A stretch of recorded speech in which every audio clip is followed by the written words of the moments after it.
Yo creo que Clovis es la expresión de la primera expansión generalizada de los humanos en Norteamérica. ¿Qué pasa con el resto de los yacimientos pre-Clovis? El más importante de los dos hemisferios era Monteverde, que hace un mes se cayó, digamos.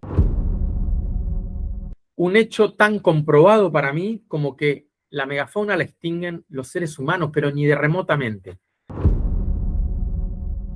Es un periodo tan corto de convivencia que tener 16 sitios es un escándalo.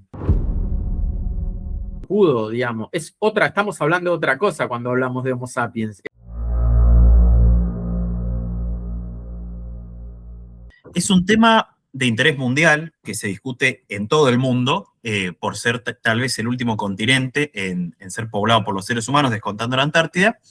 Pero creo que en Argentina nos interesa especialmente, no solo por la cantidad de yacimientos y de investigadores que se han dedicado a eso, como el entrevistado que tenemos ahora, sino porque mal que mal, vos me corregirás, estamos hablando del patrimonio biológico y cultural de los antepasados de los pueblos originarios de América, ¿no? Una herencia que nos compete a todos, ¿no? Más ahora que sabemos que, no como hace 50 años, sino que ahora ya sabemos que el patrimonio cultural y biológico de los pueblos originarios está presente en casi todos nosotros. Entonces, creo que es un tema interesante para los arqueólogos, pero para todos en general. Con esto le doy la bienvenida a Luciano Prates, investigador principal del CONICET, doctor en Ciencias Naturales y licenciado en Antropología por la Facultad de Ciencias Naturales y Museo de La Plata. ¿Qué te pareció la presentación? Muy bien, y es correcto todo lo que dijiste. Para ir un poco en orden cronológico, porque tenemos muchas cuestiones que hablar,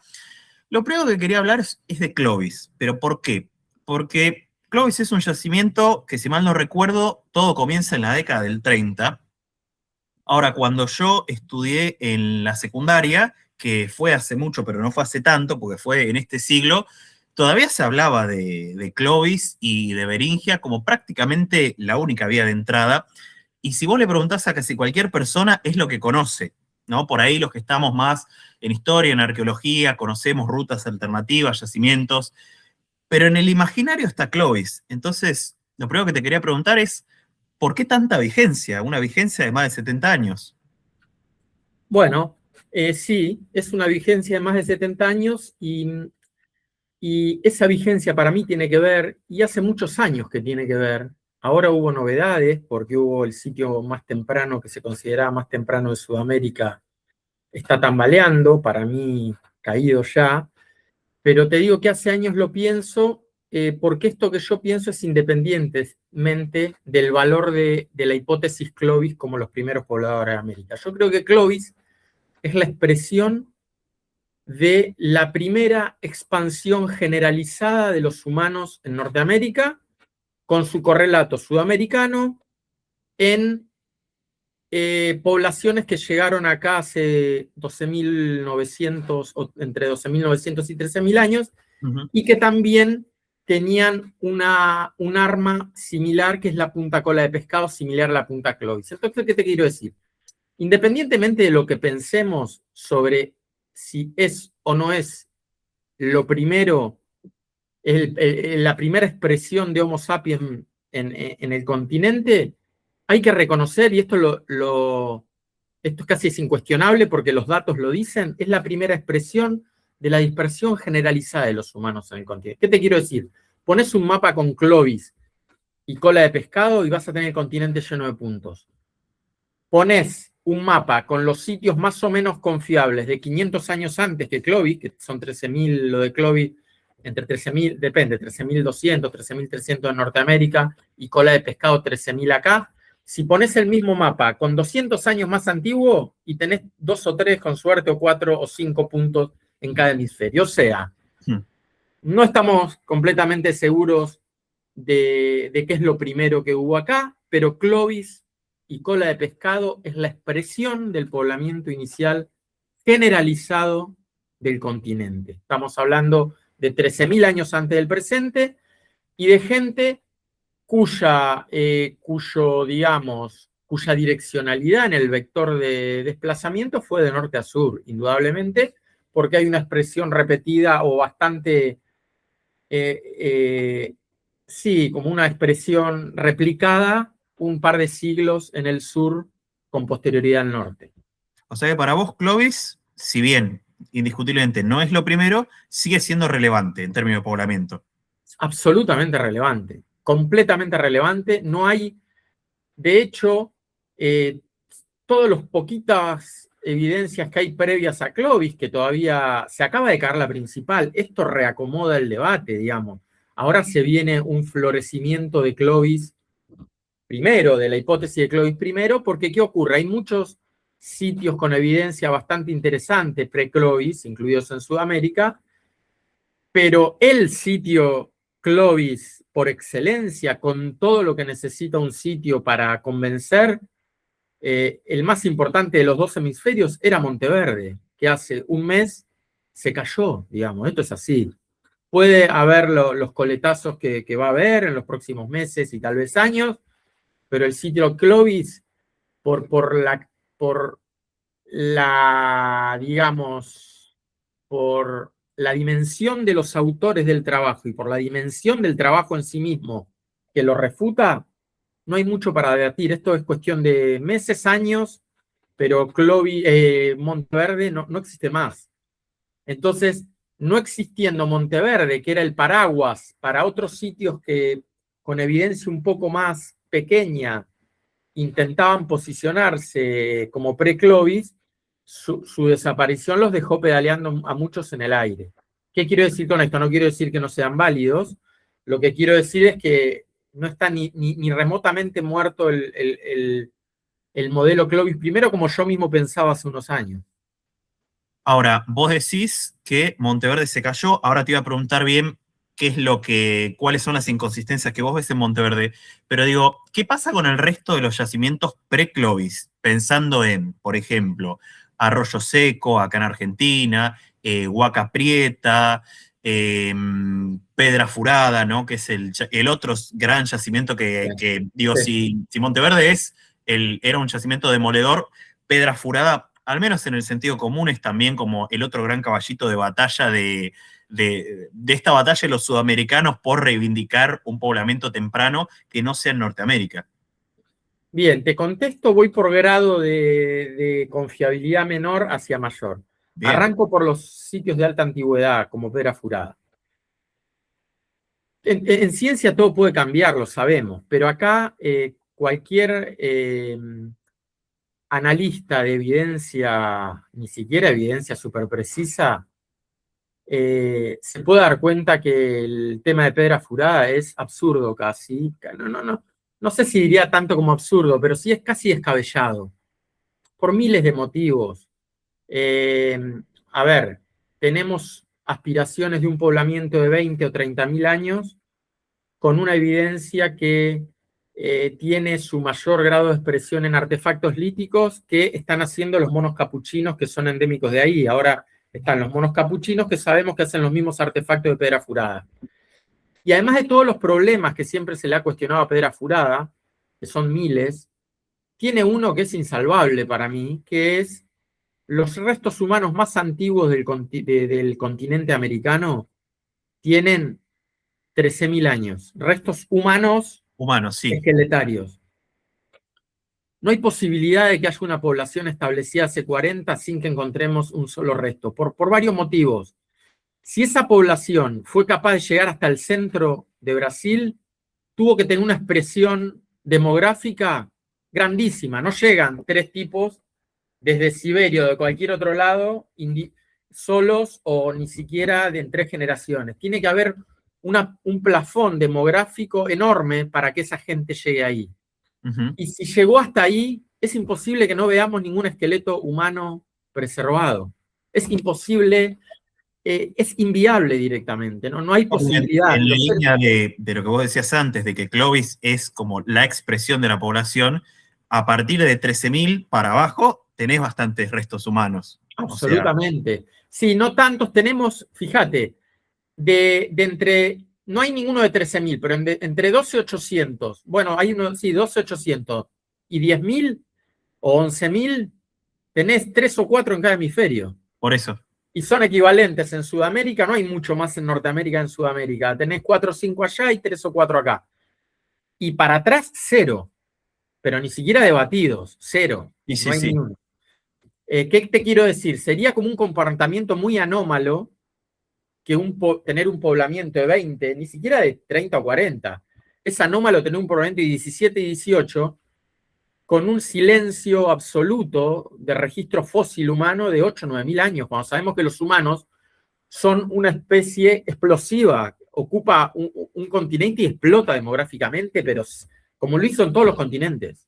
Sí, Como lo es hizo en algo cada que isla que ocupó. se ve en Australia, se ve en el primer poblamiento continuo de Europa. Es verdad, se ve en un montón de lugares que, sobre todo Homo sapiens, porque por ahí, para caso de Neandertal, se habla siempre de poblaciones demográficamente, pero sí, tenés razón, Homo sapiens, siempre hay una Es especie de explosión explosivo porque demográfica. tiene un background tecnológico que le permite hacer una explotación del medio que ningún otro pudo, digamos. Estamos hablando de otra cosa cuando hablamos de Homo sapiens. Es otra cosa que los otros homínidos. La diferencia entre Homo sapiens y no sé, Neandertal es más grande que entre cualquier animal mamífero que a vos se te ocurra. Es tan grande porque ahí dio el salto. Entonces, volviendo a la pregunta inicial, para mí Pedrafurada tiene un montón de problemas que nunca superó hace 50 años y ahora le aparecieron unos nuevos. Uno es los monos capuchinos tallando rocas, que son endémicos. Los monos capuchinos, una especie de mono endémico que tallan rodados y que son indiferenciables de los que se aparecen en Pedrafurada. Y segundo, el tema de los restos humanos. Es como, no podemos seguir discutiendo esto. A ver, no da lo mismo la información que viene de otras disciplinas. Los seres humanos modernos hace 30.000 años estaban en Mongolia.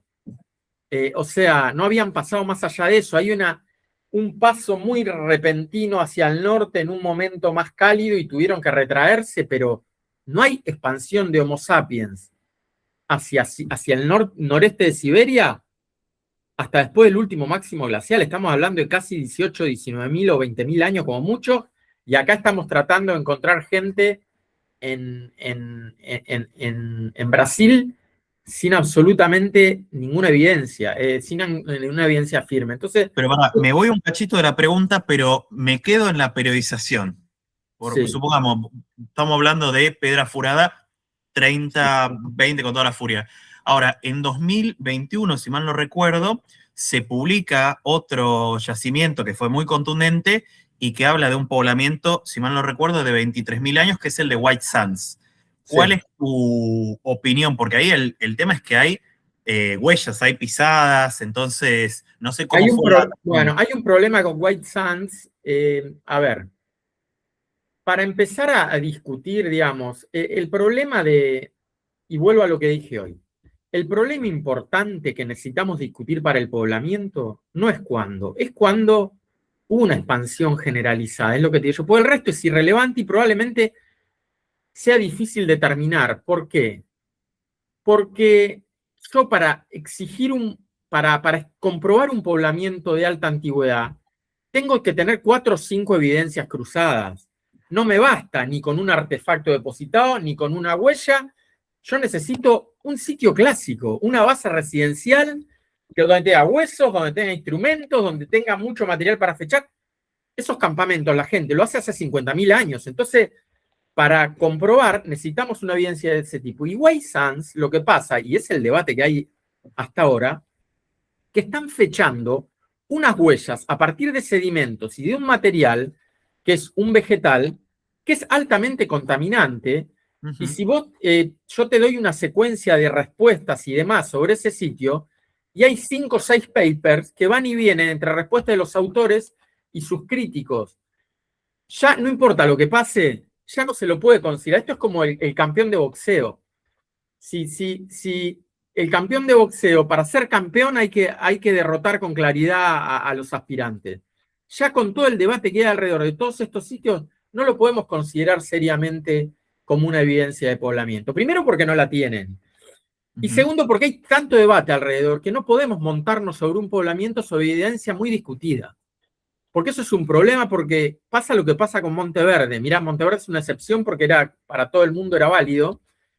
porque nos retrasa 50 años el debate.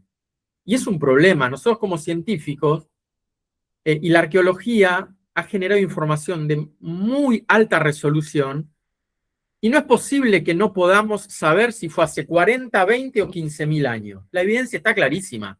Está claro lo que te dije. Hay una dispersión generalizada hacia los 13. De ahí para atrás, de lo que podemos estar más o menos confiados, es un par de sitios que hay que trascienden esa fecha en 2 o 3.000 años. Todo lo que va para atrás es más parte mediática y digamos, y deseos de, ¿cómo decirlo?, de tener el hallazgo más viejo que de evidencia arqueológica real. Hay algo de nacionalismo, claramente. Absolutamente. Te digo, porque cuando yo pongo, digo, no sé, cuando salió, por ejemplo, lo del gliptodonte, que después te voy a preguntar, bueno, sea verdad o no, después lo veremos, pero todos los títulos estaban como, bueno, el primer asado, ¿no? Como que hay una cosa, o bueno, en España se ve mucho, ¿no? El homínido español, ¿no? Entonces hay algo de nacionalismo. Sí, hay nacionalismo, fuertísimo nacionalismo, porque claro, ¿quién no quiere tener el hallazgo más viejo? Hay una cuestión de recursos, hay una cuestión de posibilidad de publicar. No estoy queriendo decir con esto que quienes estén a cargo de esas publicaciones estén falseando adrede la información. Hay todo una pulsión y un deseo de que eso sea cierto, además de la ambigüedad de la evidencia, que conduce a que esto pase. ¿Qué te quiero decir? Que es normal, en una arqueología normal, que pasen estas cosas, que aparezcan sitios que son debatidos, que están en límites más lejos o más cerca. Creo que lo importante es decir, bueno, ¿qué estamos en condiciones de decir hoy? Hoy estamos en condiciones de decir que el poblamiento incuestionable es a los 13, que a los 13.200 hay fuertes señales de que hubo algo, y todo lo que va más atrás es producto de debate, y aun si las evidencias fueran más claras, toda la evidencia contextual, molecular, de dispersión de SAPI en otro lugar del mundo, y muestran que no es posible.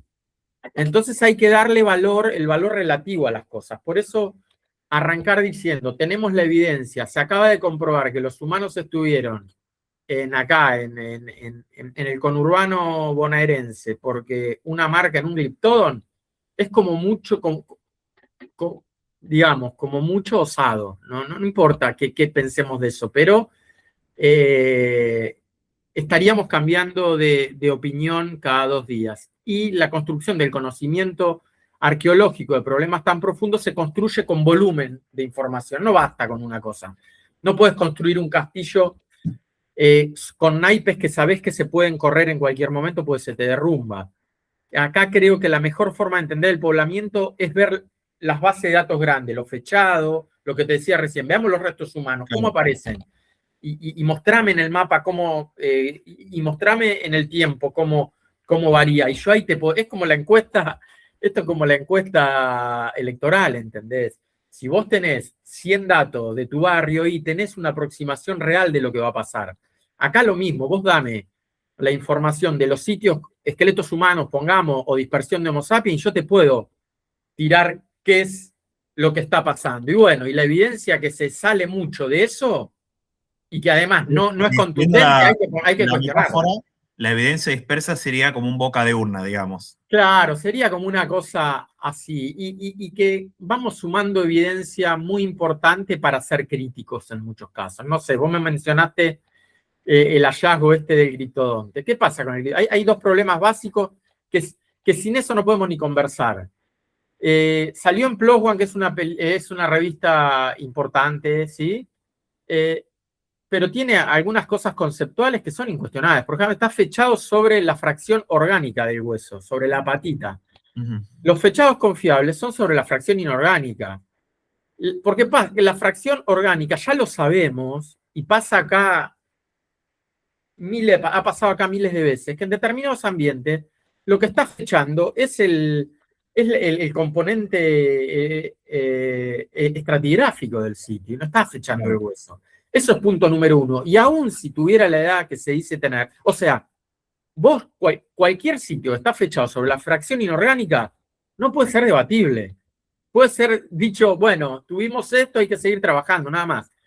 Y en segundo lugar, una sola marca aislada, sin otra evidencia, casi que es evidencia nula. Entonces, bien, por supuesto que no lo podemos descartar de plano, pero hay que darle el peso que merece. Y esto es, con muchas comillas, decir, bueno, acá tenemos algo a lo que podría llamarse la atención, pero lejísimo de tener que reescribir la historia del poblamiento por esto, digamos, porque tendríamos que reescribirla cada 2 minutos.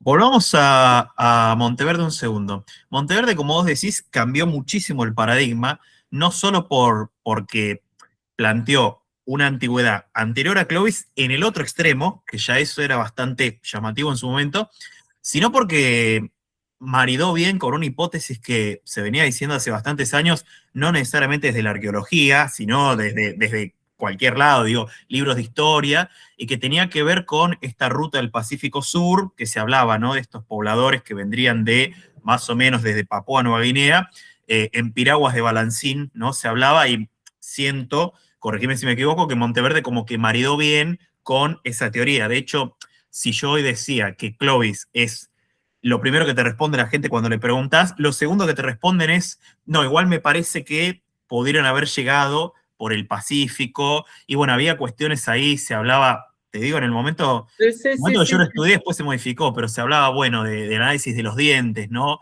La sinodontia contra la sundadontia, se hablaba de la relación entre las estructuras políticas en la Polinesia con las mapuches, se hablaba de la cerámica, un montón de cosas, ¿no? Bueno, ¿cuál es el estado actual de eso? Bueno, a ver, para ordenar un poco lo de Monteverde. Monteverde, sí, es un sitio que rompía un poco con el molde porque eran sociedades generalistas, con un asentamiento semisedentario, algo totalmente impensado para la cronología que tenía. Pero debemos decir que tuvo fuertísimas críticas el sitio, pero hubo como una gran habilidad para imponerlo por Dilija y su equipo, para imponerlo en la agenda e imponerlo como evidencia, ¿no? Pero tuvo sus problemas, pues es un outlier, no se parece a nada de lo contemporáneo. Eso por un lado. ¿Qué te quiero decir con esto? Que si bien Monteverde estaba, incluso yo, estaba sostenido por la mayor parte o buena parte de la academia, hubo detractores por montones que tuvo, que incluso hasta el día de hoy. Entonces, era un sitio muy sostenido, pero con problemas para muchos otros autores. Eso por un lado. Pero respecto de lo que me decís de la migración transpacífica, en algún momento se habló, pero casi que queda descartada de plano por varias cosas que te diría yo. Primero, porque aún los que defendían Monteverde, hay una direccionalidad en toda la expresión humana del poblamiento de América que es norte-sur. Hay una composición genética de todo lo que habitó América que es claramente asiático / siberiano, y todo lo que viene distinto a eso podría ser que vino en los genes y no una persona de otro lado. Casi no hay debate sobre esto. Toda la base genética de los seres humanos que poblaron el continente americano y que tienen su correlato más cercano en las poblaciones aborígenes americanas, no viene de otro lado que no sea de Asia. Entonces, pensar en que en el componente polinésico o australiano y sí, todo puede ser. Si fue eso, se extinguieron sus descendientes, porque no dejaron descendencia en la población indígena local.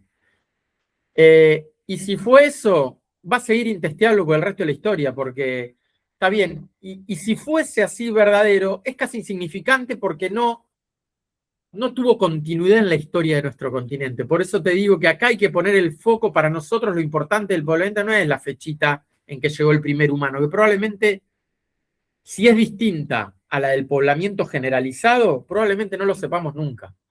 Entonces, si hubo un poblamiento transpacífico hace 15.000 años, evidencias hay casi ninguna, y si fuera así, también es insignificante porque no tuvo continuidad. Atravesaron todo el Pacífico y no fueron capaces de reproducir. Ya está, eso es raro de explicar. Claro. Atravesaron el Pacífico sin tecnología de aguas abiertas y no se pueden reproducir en un continente plagado de recursos sin competidores y demás. ¿Cómo es esto? Es raro.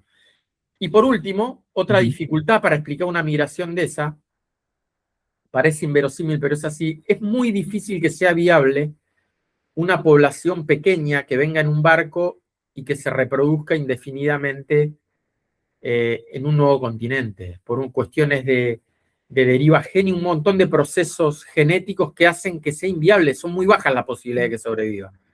Así que incluso en todos los escenarios es como complicado defender una postura como esta. Retomo una cosa que dijiste como para que no quede en el aire también. Lo que yo tengo entendido es que también la evidencia genética respalda ese origen asiático que vos decís, y si mal no recuerdo, o sea, respalda un origen asiático y después como que hay un cuello de botella genético en el Istmo de Panamá que separa las poblaciones de norte y sur. ¿Eso es correcto?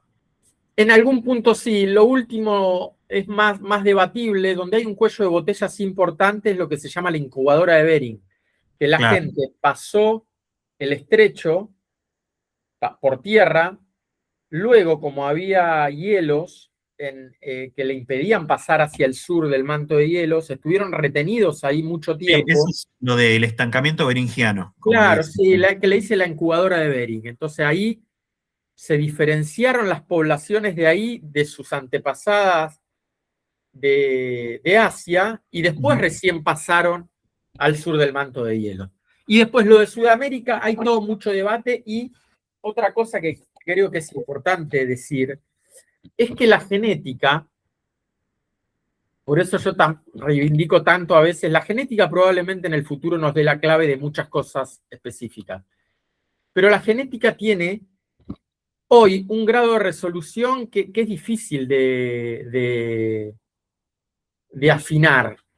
Tal vez la inteligencia artificial permita, sobre una base molecular, de datos moleculares, poder unir un montón de cosas para tener información precisa, pero hay mucho debate alrededor de lo que decís vos, si 3, si 4 poblaciones, si 5, si se desparramaron, porque a veces esas separaciones se fundamentan en la presencia de determinado rasgo genético que también no necesitamos que venga una persona de otro lado para que traiga un gen de otro lado. Puede haber venido decenas de generaciones en los genes de otra población distinta, ya sabemos que funciona así.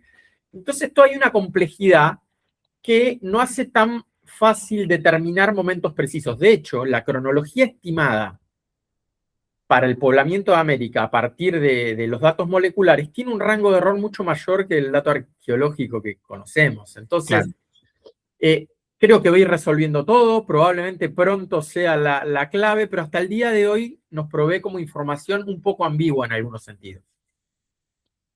Ahí va. Y ahora la duda que me queda, y que tiene que ver con el último yacimiento que yo te había mencionado, es Arroyo Seco. ¿Por qué digo que me queda la duda? Porque Arroyo Seco tiene una antigüedad, si no me equivoco, de 14.000 o 14.500, pero sigue estando bastante lejos de Clovis. ¿Cuál es la explicación ahí? Porque, digo, yo lo tengo como un yacimiento confirmado, por así decirlo. Bien. Antes de eso, de contestar esto, te voy a decir algo que me olvidé y voy a ir en orden yo de confiabilidad. Dale. Y te voy a mencionar otros 2 sitios que son Huaca Prieta y Pilauco incluso. Yo Huaca Prieta y Pilauco, por una opinión personal y por la evidencia que hay, nunca me parecieron contundentes. Pero claro, hubo ahí todo un aparato, porque fue trabajado por Dillijay también, un aparato que, bueno, que lo posicionó bien, no tanto como Monteverde, pero lo posicionó bien. Yo ahora, después de caído Monteverde, yo me pregunto, yo me doy el permiso para sospechar severamente de Huaca Prieta y también de Pilauco, y te explico por qué. ¿Qué posibilidades tenemos de que los mismos arqueólogos y geoarqueólogos de Monteverde, Dillijay y Pino, detecten los otros 2 sitios más tempranos del continente americano, más o menos aceptables para ellos, que son Pilauco y Huaca Prieta. Yo creo que es una obligación y un compromiso de la arqueología sudamericana ponerle la lupa a estos sitios, porque estamos frente a sitios que fueron defendidos y propuestos por los mismos autores de un sitio que hoy está fuertemente sospechado de no tener la antigüedad que se proponía. Si a esto le sumamos la virulencia de las respuestas de los autores frente a las críticas, hablo de Dilija y Pino, si sumamos la complejidad en que presentan los datos y que se hacen difíciles de seguir, que esto se veía de antes, y a esto le sumamos, y vuelvo atrás, que los mismos autores se encuentran en los 3 sitios más enigmáticos de Sudamérica, yo mismo ya me voy a permitir sospechar no solo de los datos, sino en algún punto del origen de esos datos. Entonces, por eso me parece que Huaca Prieta y Pilauco tienen que ser puestos en escrutinio con urgencia, porque si estos sitios tuvieran los mismos problemas que tuvo Monteverde, creo que, repito lo que dije antes, estamos atrasando el debate científico de una manera ridícula por 30 o 40 años. Y volviendo a la pregunta inicial de Arroyo Seco, bueno, Arroyo Seco creo que, en mi opinión, sería la única evidencia bastante sólida de que hubo presencia humana en Sudamérica antes de Clovis. ¿Y por qué digo? Porque es un sitio bien trabajado, que tiene muchos fechados, que tiene evidencia de megafauna. Es verdad que tiene,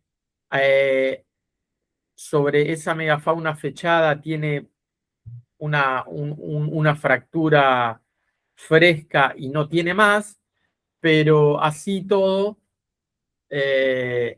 para mí hoy marcaría el piso de estos sitios que te dije que se dan permiso para trascender la línea Clovis. De cualquier manera, Arroyo Seco, como te dije antes, no está dentro del paquete que yo definiría como la expansión generalizada de los seres humanos en el continente americano. Formaría parte de la línea previa que todavía no tiene un correlato tan expresivo en el registro fósil y arqueológico del continente. No, porque aparte, si mal no recuerdo, las puntas cola de pescado son posteriores a Arroyo Seco por 1000 y pico de años. Empiezan a aparecer después. Las puntas cola de pescado son posteriores, claro, son de 12.900 años. Claro. Las puntas cola de pescado, que ahí sí explota la demografía humana, claro, en Sudamérica. Ahí explota directamente. Sí, porque se encuentran en provincia de Buenos Aires, se encuentran en La Pampa, se encuentran más al sur también. Se encuentran en Perú, se encuentran en Brasil, en Uruguay, en Tierra del Fuego, en Chile, incluso en Panamá, incluso en Ecuador. Hay puntas cola de pescado. Por eso también, incluso no hubo posteriormente una expresión tan homogénea. A ver, yo no encuentro un tipo de punta de 9.000 años que tenga una expresión continental. Eso no pasa, solo pasa con Clovis en Norteamérica y con cola de pescado en Sudamérica. No se repite esto de una cosa tan homogénea geográficamente y tan única. No hay.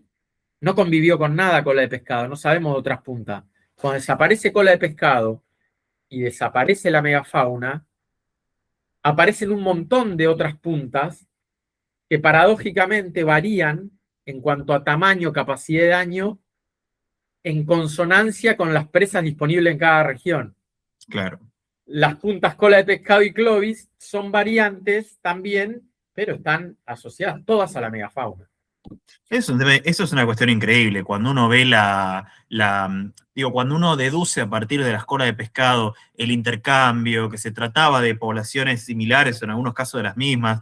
Yo, cuando trato de explicar eso, que es una de las primeras clases de la materia, es como que yo estoy muy emocionado por transmitir eso y y claro, alguien que recién entra en contacto con la arqueología, como son los estudiantes de historia, nada, en general no se transmite tan rápido la emoción, digamos. No, y es como un fósil guía. Hay pocos fósiles guía en sociedades cazadoras recolectoras. ¿Qué te quiero decir un fósil guía? Vos encontrás una punta cola de pescado, es inconfundible con otra. Yo la encuentro en el patio de mi casa y ya sé que tiene 12.000, entre 12 y 13.000 años. Claro. No hay forma. Es uno de los pocos fósiles guías entre los cazadores recolectores. Después no hay algo tan representativo de un momento específico y de un perfil cultural específico. Ahora, en relación con las puntas cola de pescado, algo que vos decís en uno de tus trabajos, que lo escribiste con Pérez, vamos a mencionarlo, decís que la extinción de la megafauna en lo que es el actual territorio argentino coincide con la llegada de estos portadores de punta cola de pescado.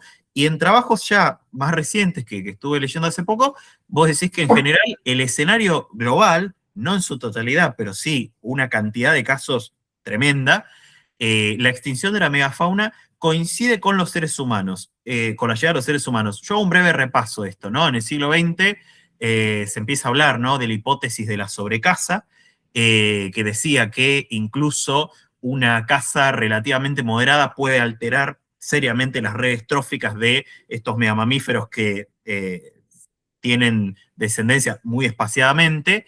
Y después empezó a tener un montón de críticas eso, ¿no? Críticas relativas a, bueno, entonces, si tenemos eso, primero que se está ignorando el clima, ¿no? Bueno, en muchos casos coincide con el clima, decían algunos, en Oceanía, por ejemplo, en Australia, y después se decía cómo es que, si esta gente son los antepasados de los pueblos originarios, hoy vemos que los pueblos originarios no tienen ese comportamiento destructivo, más bien lo contrario, ¿no? Tienen un comportamiento medio ecológico, si se quiere. Entonces, bueno, ¿cuál es el estado actual de esta cuestión? ¿Quién mató a la megafauna? Bueno, dos cosas primero.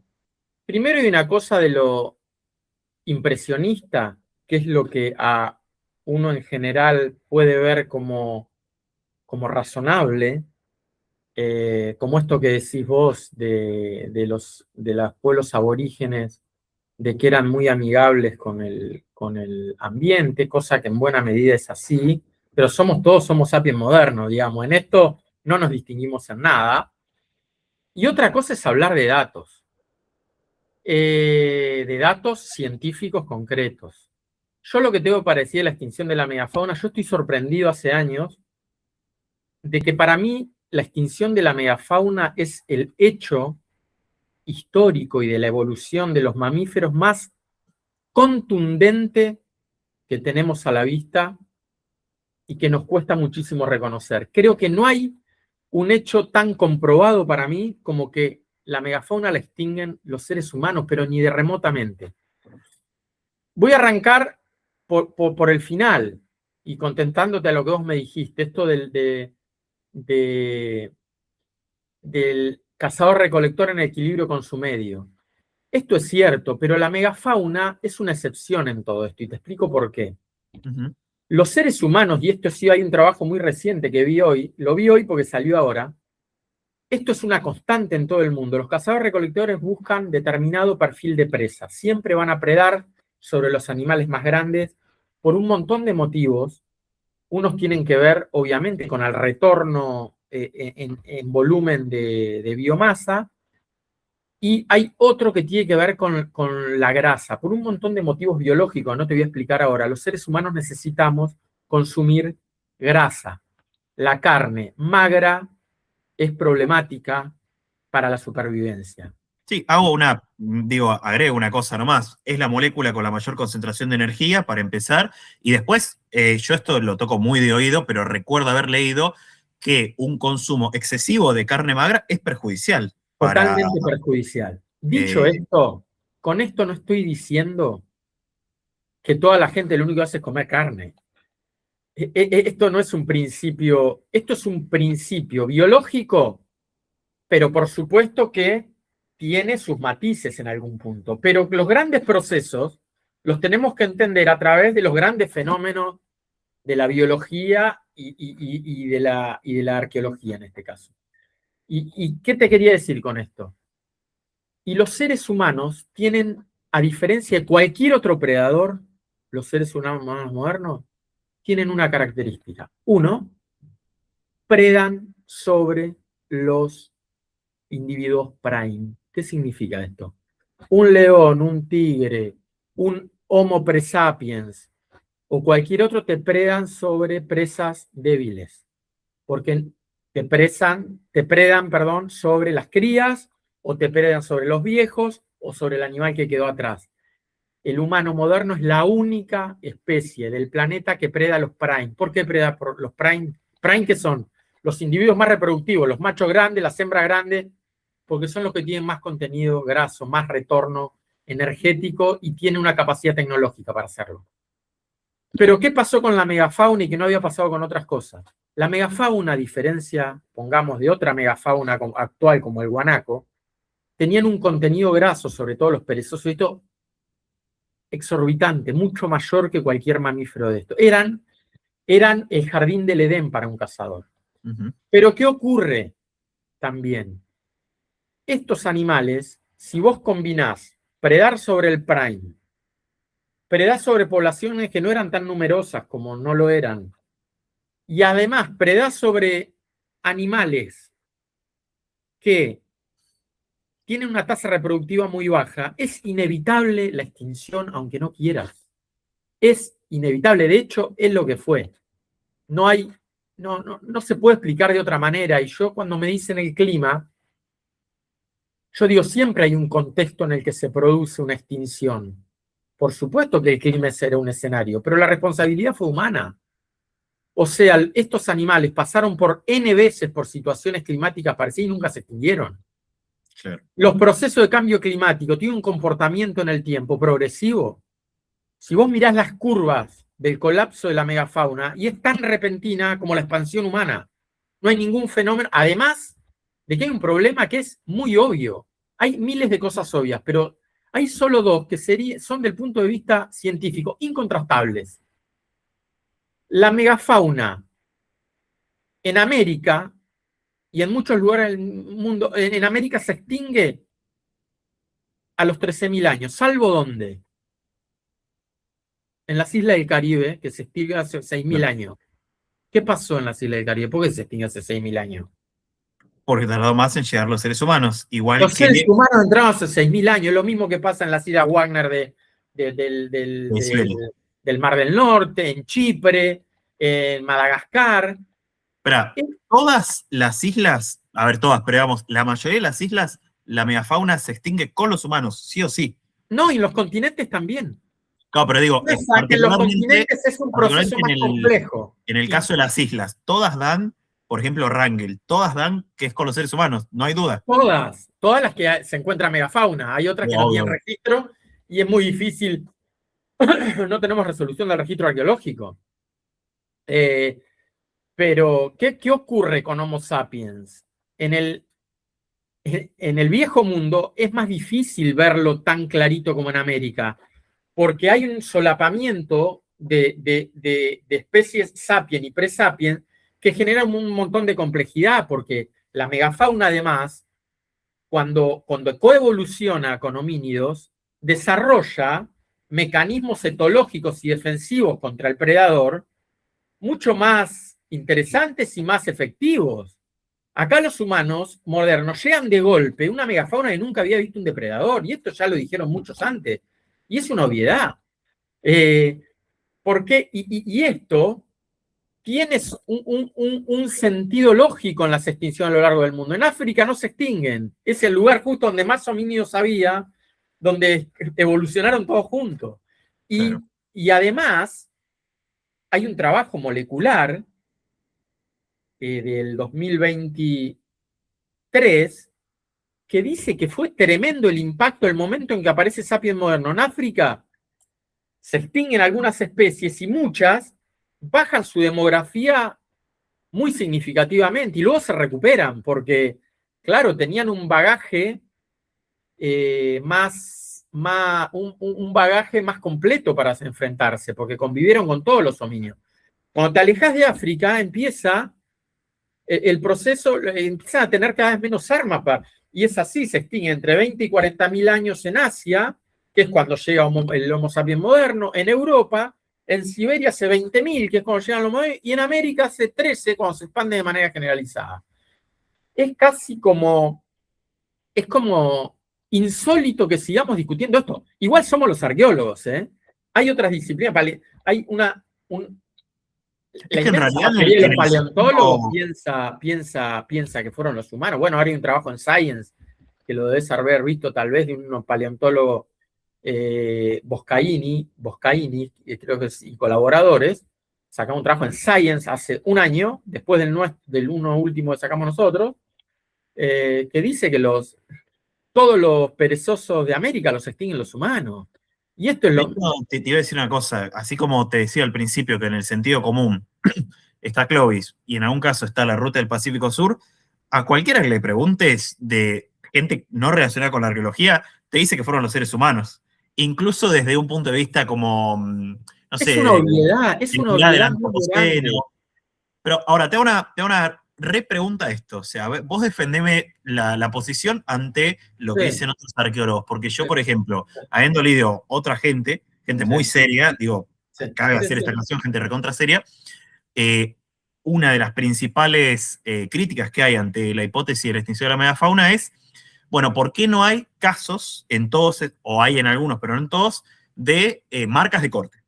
¿Por qué no hay, por ejemplo, en Wrangell, o por ejemplo, en muchos sitios de América, o incluso en Australia, por qué no hay marcas de corte? ¿No? Que incluso, ya te digo, es una crítica que me parece atendible, porque es una crítica desde la seriedad, si se quiere, es una crítica empirista. Perfecto. Eso fue una crítica que se hizo mucho en América y Sudamérica, sobre todo. Y yo no la tendría que responder porque es falaz esa, pero es falaz no intencionalmente, y te explico por qué. A ver. Nosotros publicamos un trabajo en 2025 en Science Advances donde mostramos que los humanos tempranos predaban sobre la megafauna. ¿Y qué es lo que hicimos? ¿Sabes cuántos sitios hay con evidencias casi incontrastables de megafauna? Son pocos. Son 17 o 18, ¿sí? Pero 17 y 18 sitios estamos hablando que tienen interacción con megafauna cuando sabemos que la interacción entre humanos y megafauna, humanos generalizados hablo, ¿no? No más de 600 años. 19 sitios en 600 años es escandalosamente mucho. Es un periodo tan corto de convivencia que tener 16 sitios es un escándalo. Yo te propongo que agarres bibliografía arqueológica y hagas un recorte de 600 años en cualquier momento del Holoceno, donde las poblaciones eran 100 veces más numerosas, y es difícil encontrar 16 sitios en una ventana cronológica de ese tamaño. Algunos también dicen, ¿por qué está lleno de megafauna en Sudamérica y tan poquitos sitios arqueológicos de megafauna? Nuevamente error. La ventana cronológica entre humanos y megafauna es un instante. Claro. Toda la megafauna que tenemos es desde hace 2 millones de años hasta hace 13.000. La ventana en que convivieron significativamente es entre 13 y 12, claro, como mucho. Llegan los humanos y desde que se extingue la megafauna. Es así, los humanos generalizados, digo, pues quiero dejar la ventana abierta que estuvieron antes, pero cuando son un componente importante en el paisaje, es a los 13.000 años, y la megafauna se extingue a los 12.500, estaba diezmada, la curva hace así, ya estaba abajo. Aparte me estoy acordando de algo que tiene que ver con que como los cementerios de caza tienden a desaparecer muy rápido, ¿o no? Incluso hoy. Hay otra cosa, hay muchas cosas. Te voy a enumerar algo que dijo Borrero muy inteligentemente hace muchos años.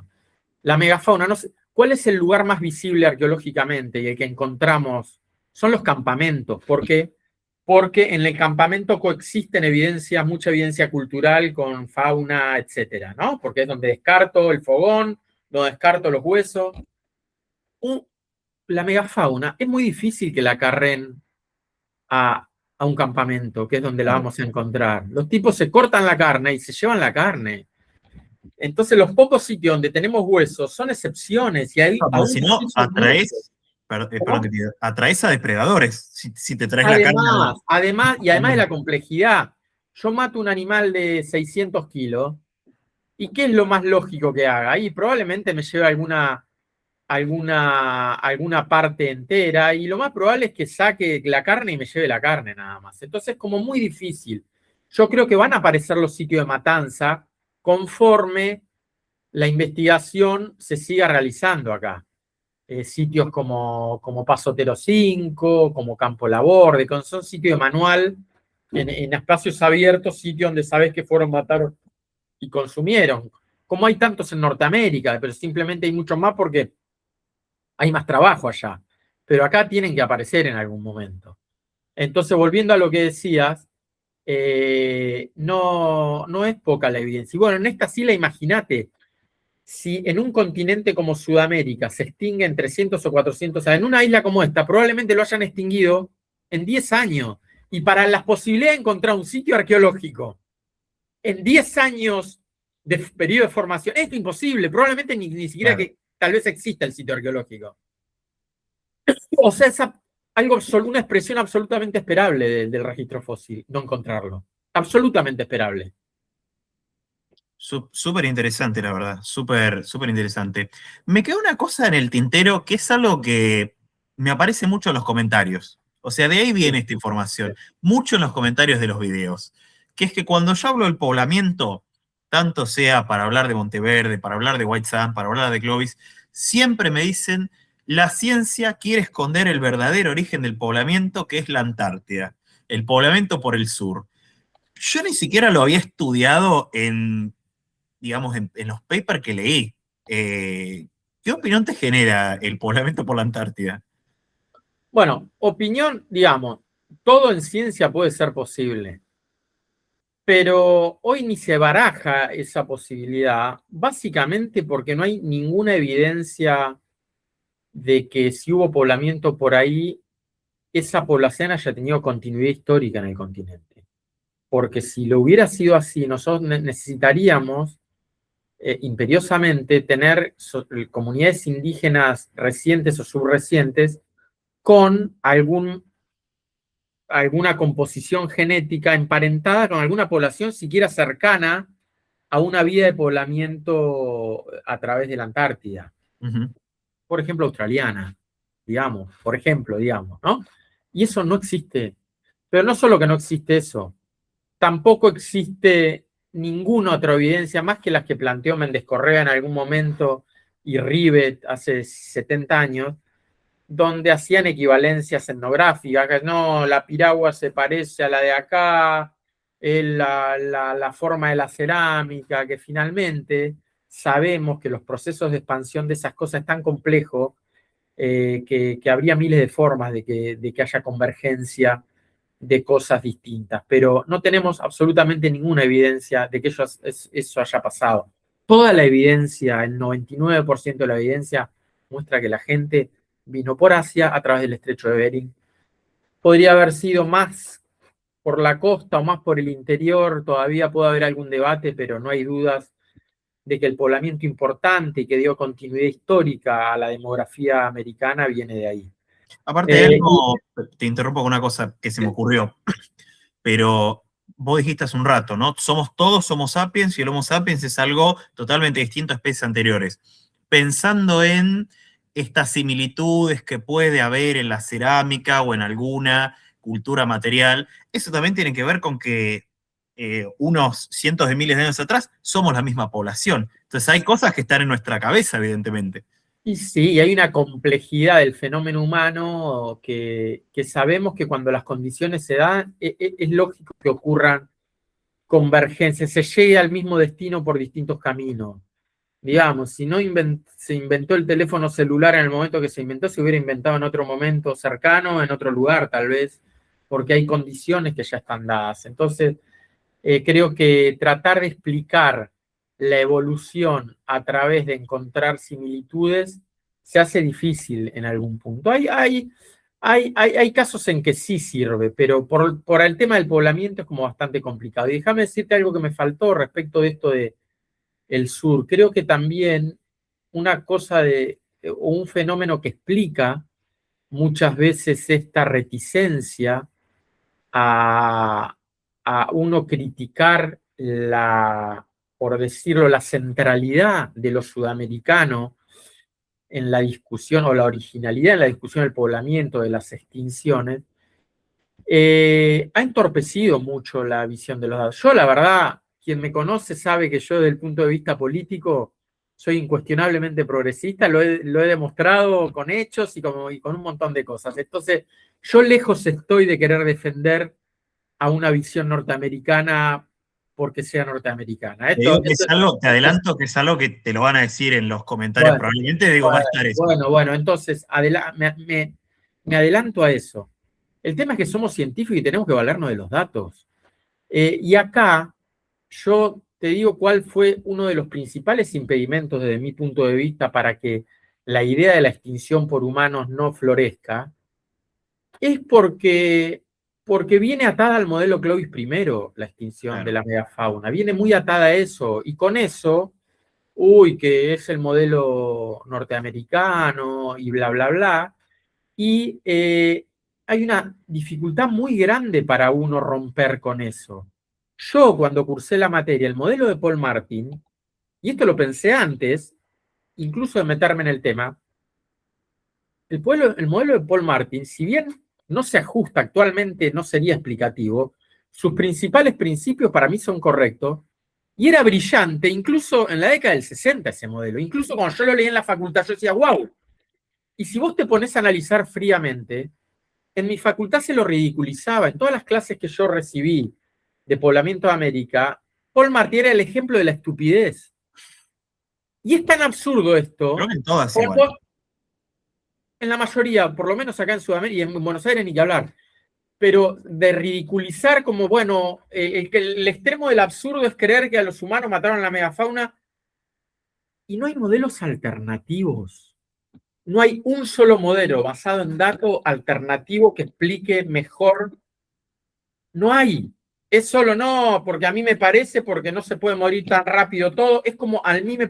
No, porque es lo que me decías vos recién. No, porque en realidad, no me acuerdo la pregunta que hiciste, cómo se explica algo de la megafauna.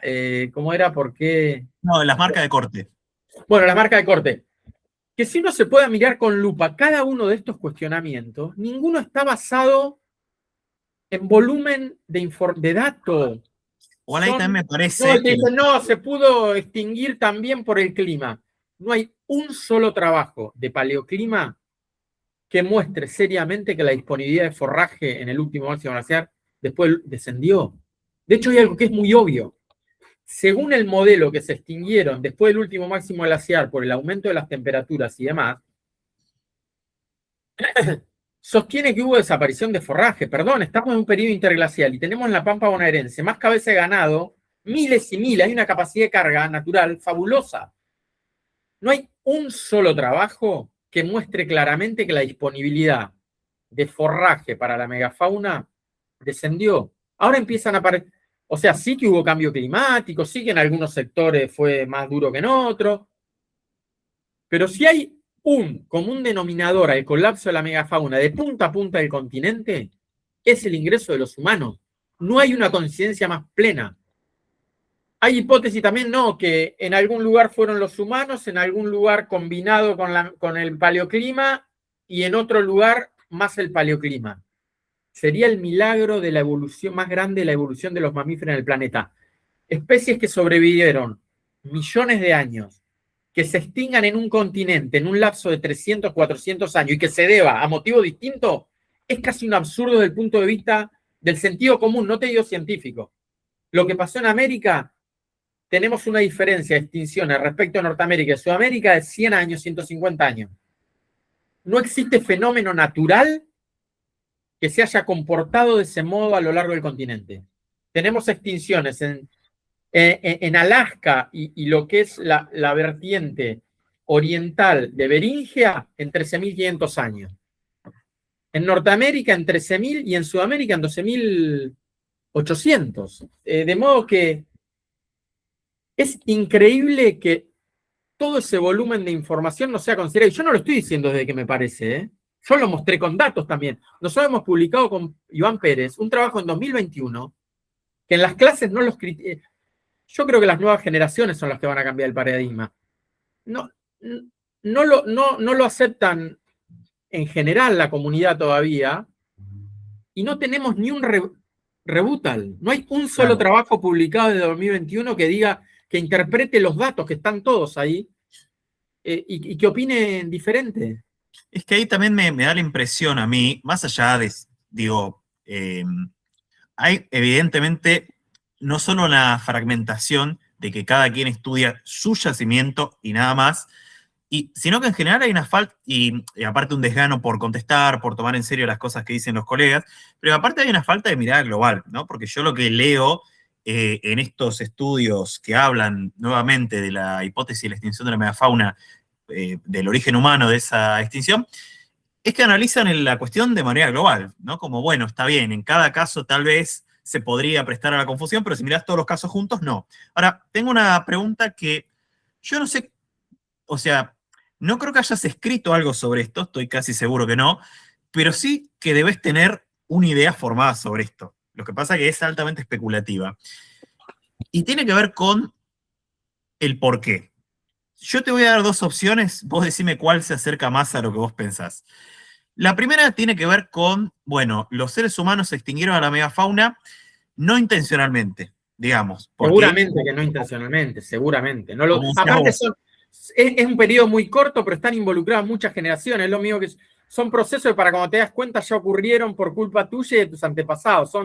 Son 300, 400 años, muchísimo tiempo. Como el cambio climático antropogénico. Nadie podía saber en 1850. Hasta que ya está cambiado. Ahora, pero te digo la otra hipótesis y vos me decís qué te parece, porque la he escuchado y me pareció interesante.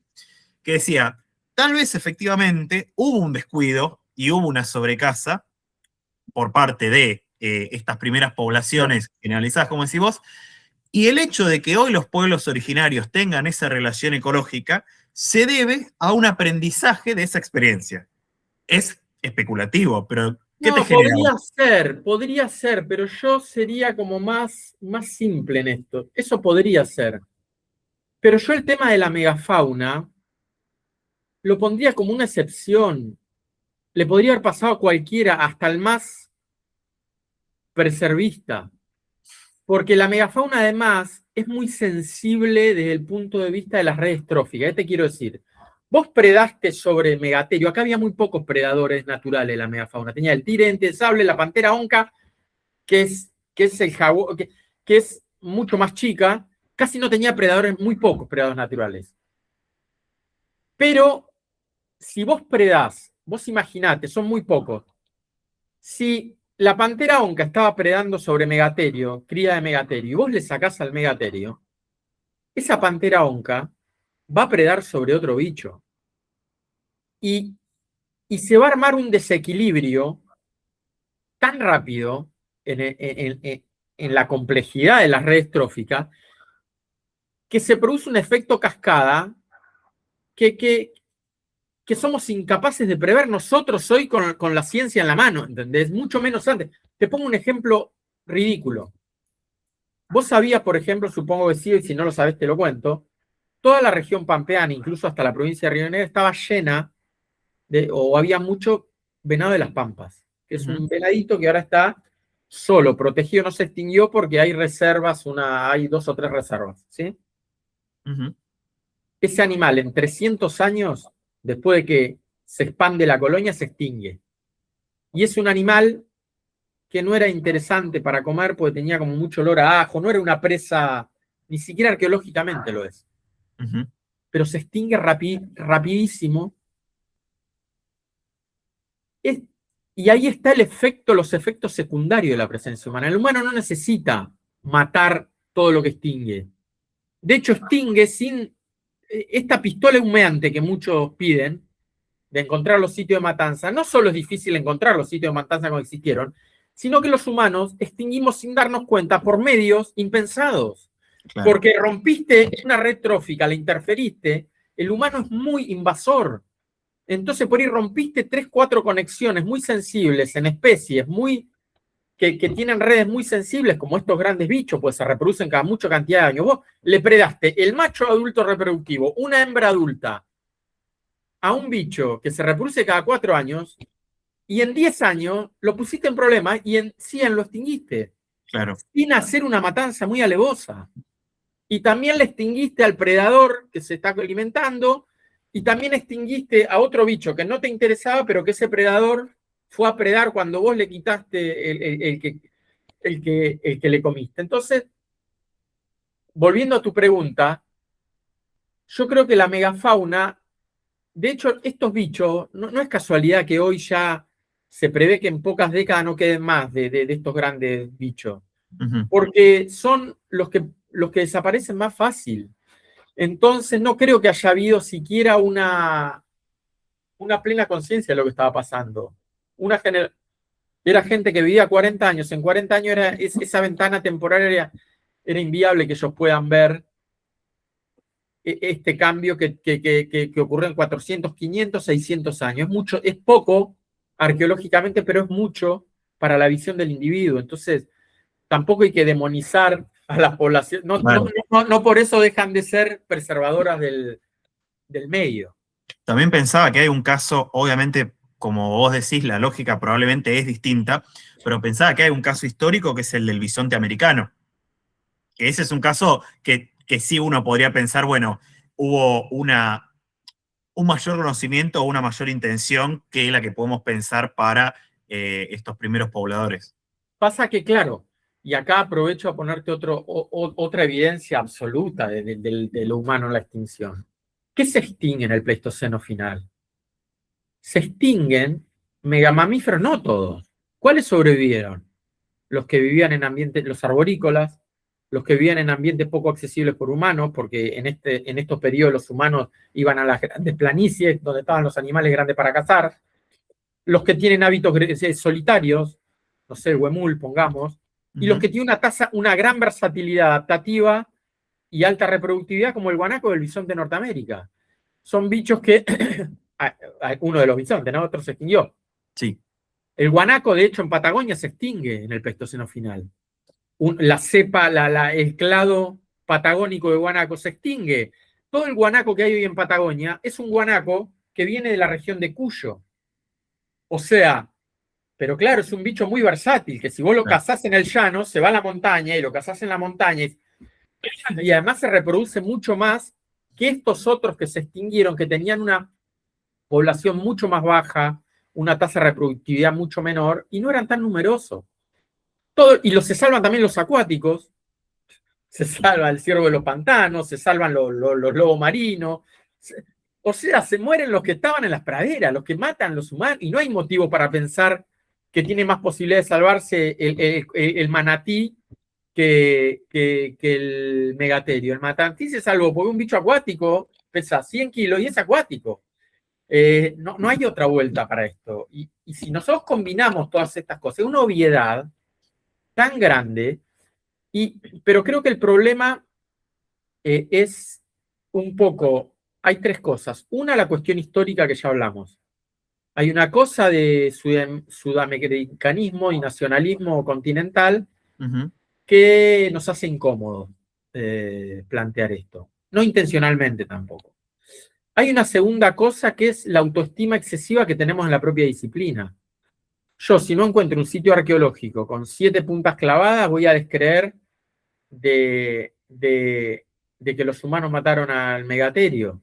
Claro. Y voy a descreer de lo que me dice la información molecular o que me dice la evolución de los megaterios, que es el trabajo de Science, que colapsó hace 14.000, 15.000, 13.000 años. Y la tercera cosa, o sea, tenemos demasiada confianza en nuestra disciplina y tenemos que, es como que te decía yo, no basta con encontrar un sitio de 20.000 años. Explícame por qué hay Homo sapiens acá y no había llegado a Mongolia en su dispersión desde África, desde su origen. ¿Cómo puede ser? Se originó en África, llega a Mongolia hace 30 y lo tenemos acá hace 30 también. No es un dato menor. No, salvo que yo haya encontrado un esqueleto bien fechado, vos me tenés que explicar qué hace. Y eso habla un poco de uno tener menos autoestima con su propia disciplina o estar menos autocentrado. Y la tercera es lo que vos ya dijiste, es la visión global. Claro. A las explicaciones globales, a los fenómenos globales, explicaciones globales. Yo, si trabajo en el Chaco salteño y trabajo en arqueología, yo no puedo descreer de la extinción de la megafauna porque no encuentro la evidencia en el Chaco. Perdón, no la vas a encontrar nunca, porque la escala de la extinción excede por mucho al Chaco. Incluso hasta tu evidencia en esa pequeña ventanita puede ser no representativa. Claro. Entonces hay un problema de escala. Perfecto. Y por último, y para ir terminando con este tema, que creo que ya lo dijimos la mayoría de las cosas importantes, yo creo que para explicaciones alternativas, más allá de todo lo que dijimos, hay que dar hipótesis alternativas. Acá los modelos se derrumban con modelos mejorados. Y no existe acá la explicación más interesante que hubo hasta ahora sobre la extinción en Sudamérica, es la del broken zigzag, la de Sion y colaboradores que hablan entre el clima y los humanos. Pero lamentablemente, yo no veo los datos que ellos dicen que viene decayendo en el último máximo glacial la población de megafauna y ahí la agarran los humanos y lo matan. Todo lo contrario, yo la única información que veo fósil es que en el último máximo glacial venía aumentando la población de megafauna. Entonces, si yo no lo hago convivir con datos, es muy difícil discutirla. También se asume que no había pastizales y está bien y no está claro tampoco que no hayan tenido pastizales en ese momento.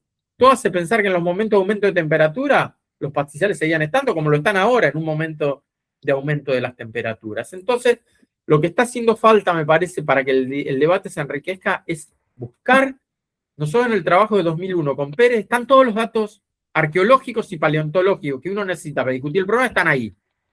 Lo que hay que hacer es los mismos datos agarrarlo y buscar una explicación que lo mejore. Y ahí nos vamos a poner a discutir seriamente, porque no, podría ser por enfermedades, podría ser por un meteorito, podría ser por el clima, todo podría ser. Pero acá no basta con eso, hay que mostrarlo con los datos. Hay que hacer convivir. Pero bueno que yo ahora recorte y diga, Luciano Prates, podría ser por un meteorito. Y lo dije. Porque también se ha dicho esto, pero fenómeno, hubo meteorito, pero mostrame que el meteorito tuvo el efecto que tuvo, mostrame cuándo fue el meteorito, mostrame el efecto de ese meteorito en todo el continente, que fue irregular, y mostrame que acá ya también tuvo el mismo efecto. Con el clima lo mismo. Todos sabemos que el clima posglacial tuvo una expresión fabulosa en Norteamérica, en el hemisferio sur fue una cosa como muy atenuada. Explícame por qué se extinguen en el mismo momento todas las especies de megafauna en condiciones tan disímiles. Ya para cerrar, te quería hacer una pregunta que por ahí queda medio descolgada, pero no tanto. Porque si aceptamos que efectivamente Sudamérica es el último rincón descontando la Antártida, hay un caso que también ha generado polémica, mucha polémica, y que a los argentinos nos toca especialmente por cuestiones geopolíticas, emocionales, sentimentales, que es el caso de Malvinas, ¿no? Para reponerlo brevemente, Darwin había planteado lo llamativo que era la existencia, ¿no?, del guará, que es ese zorro en Malvinas. Ya algunos 10 o 15 años después de Darwin, se empezó esta idea de que tal vez a ese zorro de Malvinas lo habían llevado poblaciones, y si mal no recuerdo, también en 2021 sale este trabajo que, tomando algunas evidencias dispersas, un incendio, la presencia de una punta de flecha, y tomando la idea del guará, que después fue rebatido muy bien, en mi opinión, por arqueólogos argentinos, Borrell y Sangrando, por ejemplo, pero había un trabajo anterior en el que habías participado vos, que si mal no recuerdo, 2012, Sí. que analizaba la genética. Entonces, sí. Bueno, ¿cuál es tu caso? No, creo que ese trabajo que hicimos en 2002 tampoco fue, creo que todo el mundo ahora coincide en que pasó lo que pasó. Es así.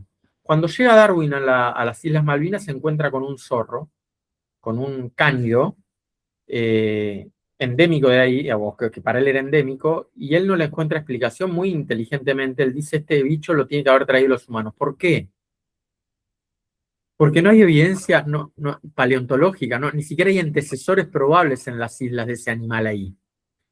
No había poblaciones actuales, no había zorro, no había nada en el momento que él fue, y esa isla tenía pinta de no haber estado por mucho tiempo unida al continente, entonces no tenía explicación ese animal ahí. De hecho, ese animal consumía pingüinos. Es una adaptación rarísima, es lo único que tenía para comer, porque no tenía otros bichos que comer.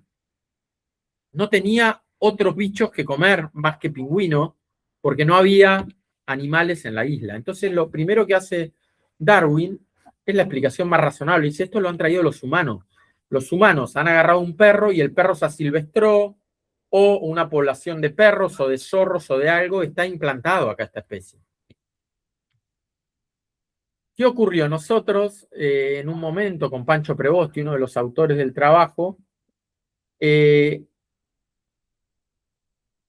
era todo, porque estuvimos trabajando con perros y demás, y era una probabilidad, qué sé yo, algún perro domesticado por los indígenas que haya sido dejado en alguna incursión de canoeros de Tierra del Fuego ahí y quedó. Podría ser también una pequeña población y se reprodujo. Es difícil igual, pero podría haber pasado. ¿Qué ocurre? Cuando nosotros analizamos los genes de el material molecular genéticamente, este resto, ¿con qué se lo comparó? Se agarró una muestra y de ese mismo, del Museo de Punta Arenas, creo que era, y se lo comparó con no me acuerdo si, o de un cuerno, no me acuerdo dónde viene, mira, pasaron tantos años, no me acuerdo dónde vino la muestra que se le hizo ADN. Entonces se trató de ver su perfil genético para compararlo con los cánidos del continente más parecidos. Se lo comparó con Culpedo, que es el zorro colorado, con los perros, con los zorros grises. Y lo que da el análisis genético es que es muy parecido al Ducisionabus. El Ducisionabus es un zorro un poco más grande, del tamaño del zorro colorado, que se extinguió hace unos 500 o 600 años acá en Sudamérica. Y lo que mostraba el estudio genético es que claramente ese animal está emparentado con el Ducisionabus histórico, pero que tiene unas diferencias en su composición que hablan de que se separó, se escindió y tomó un rumbo evolutivo distinto por el aislamiento. Entonces, la explicación que encontramos nosotros, y creo que es la única, es que en el último máximo glacial nunca estuvo unida las Malvinas al continente, pero sí había a la deriva grandes bloques de hielo. Hielo, ¿sí? Había glaciares flotantes, pero enormes, que estaban a la deriva, imagínate en esas latitudes también. Y ha quedado una población de abus a la deriva en esto y terminó encallando o en contacto con las Malvinas. Ahí va esta población, en algún momento queda aislada en las Malvinas. Con el correr de los tiempos, esa población se adaptó al nuevo escenario y se convirtió en una población viable. Que esa población, apenas llegan los primeros colonos ingleses, cuando ponen ovejas ahí, lo extinguen al zorro, que lo extinguen obviamente porque se comía las ovejas. Pero esa es como la explicación hoy más parsimoniosa que hay para explicar la presencia de este animal, de este cánido en las Islas Malvinas. Y explicarían por qué es el único mamífero, porque los grandes herbívoros no pueden cruzar por ese hielo.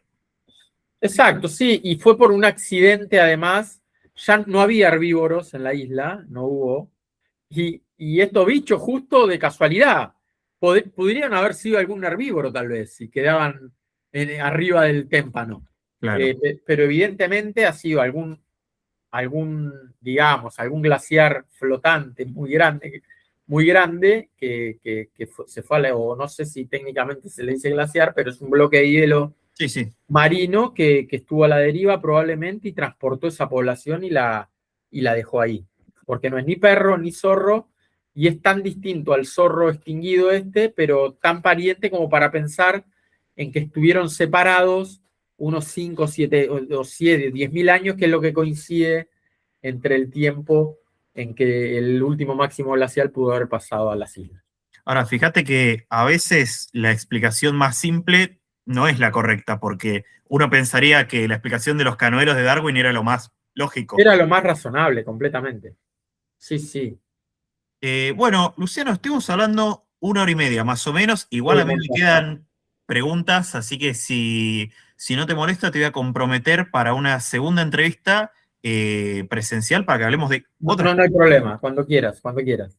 ¿Te divertiste? ¿Te parecieron buenas las preguntas? No, muy bueno. Aparte creo yo, por lo que te decía de la megafauna, creo que también nosotros tenemos que hacer militancia en el buen sentido de las ideas de la ciencia, porque si no van a quedar ancladas y enraizadas en estos procesos que yo digo que a veces estancan un poco el conocimiento y que no tienen que ver con mala intención de nadie, pero la única forma de removerlos es tratando de convencer a un público normalmente no involucrado en esto y dar los argumentos, por supuesto, que es lo más importante. Sí, yo creo que más allá de que la gente pueda estar de acuerdo o no, no sé, eso lo dirá la gente que vea el video en los comentarios. Creo que los argumentos estuvieron dados, de más. O sea, creo que sobran argumentos, en todo caso, habrá que responderlos. No tanto para la gente, porque la gente, digamos, esto lo consume de manera recreativa, pero sí un llamado tal vez a los arqueólogos, a los paleontólogos, para que haya más diálogo, porque yo lo que creo que falta, decir que haya diálogo es como un cliché, pero digo, en la ciencia sí tiene que haberlo. Yo no sé qué tan válido es el diálogo para resolver los problemas, pero en la ciencia no puede haber un artículo, como decís vos, un artículo en 2021 que no tenga ninguna respuesta, que dialogue con los mismos datos que presentó el artículo. Porque Sí, una sí. respuesta con otros datos, bueno, sí, qué sé yo, hay de eso. Sí, o un artículo de opinión. Bueno, a mí me parece que, y no, hay que dar mejores explicaciones. Y creo que los paleontólogos no se meten mucho, pues es una escala distinta. Para los paleontólogos este es un instante que está fuera de, yo he hablado con muchos paleontólogos, salvo alguno cuaternarista muy metido en la megafauna, es un instante irrelevante para ellos. Eso no es un tema. Ahora, preguntarle a un ecólogo de poblaciones o a un ecólogo o paleoecólogo y la mayoría te va a decir, pero es obvio que fueron los humanos, acá no hay debate de ningún tipo, ni se meten porque es casi una obviedad para ellos. Pero en la arqueología sí es un debate grande. Bien. Luciano Prates, el problema es la arqueología, otro posible subtítulo. Bueno, Luciano, muchas gracias por venir, creo que realmente fue interesante, creo que diste todos los argumentos. A veces hay gente que le interesa mucho estos temas, pero que no está en la actualidad. Creo que eso también se cumplió porque yo te fui preguntando por cosas bastante nuevas y respondiste también sobre eso, así que creo que esta entrevista va a tener un valor muy importante.